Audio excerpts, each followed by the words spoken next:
آج ہم جانیں گے اوٹومن امپائر یعنی سلطنت عثمانیہ اتنے سال حکومت کرنے کے بعد آخر ختم کیوں ہو گئی۔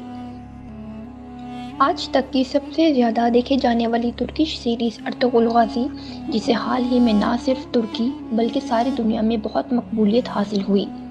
ارطغرل غازی جو کہ کائی قبیلے کے سردار سلیمان شاہ کے بیٹے تھے۔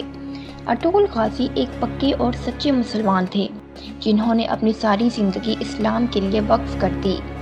ان کے 3 بیٹے تھے، جن میں سے سب سے چھوٹے بیٹے عثمان غازی نے سلطنت عثمانیہ کی بنیاد رکھی اور اپنی ایک خود مختار حکومت قائم کی۔ مذہب اسلام کے لوگ جانتے ہیں کہ خلافت کی دین میں کیا اہمیت ہوتی ہے۔ خلافت عثمانیہ کے خاتمے نے اسلام کے دل پر وہ زخم لگائے جو آج بھی تازہ ہیں۔ سلطنت عثمانیہ کا برا دور تب شروع ہوا جب سلطان محمد ششم سے ترکی کی حکومت چھین لی گئی اور 1 نومبر 1922 میں انہیں ملک بدر کر دیا گیا۔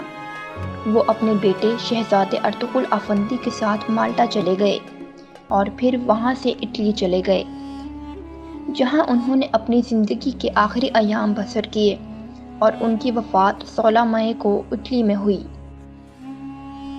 ان کے بعد عبد المجید ثانی کو نیا خلیفہ چنا گیا، جو کہ سلطنت عثمانیہ کے خاتمے تک اپنی ذمہ داری نبھاتے رہے۔ اس سب کے بعد وہ خاندان جو کہ تقریباً 600 سال سے بھی زیادہ ایک جگہ پر اپنی حکومت قائم رکھے ہوئے تھا، انہیں ان کے ہی وطن سے نکال دیا گیا۔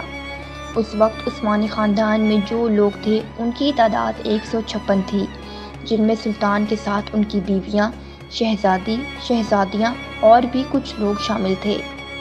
اپنے ملک سے نکالے جانے کے بعد جب انہوں نے مصر جانا چاہا تو وہاں کے لوگوں اور حکومت نے اجازت نہ دی۔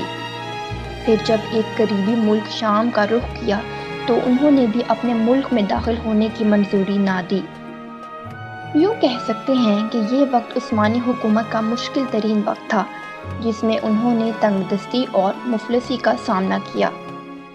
آج کل عثمانی خاندان کا سربراہ دندار علی عثمان ہیں، جو کہ 2017 میں 44ویں سربراہ منتخب ہوئے، جو کہ شہزادہ محمد سلمین کے بیٹے ہیں۔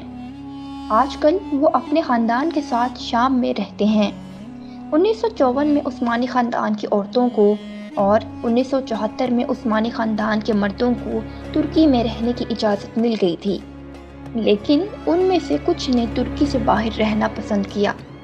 اب عثمانی خاندان کے لوگ بہت سے الگ الگ ملکوں میں رہائش پذیر ہیں۔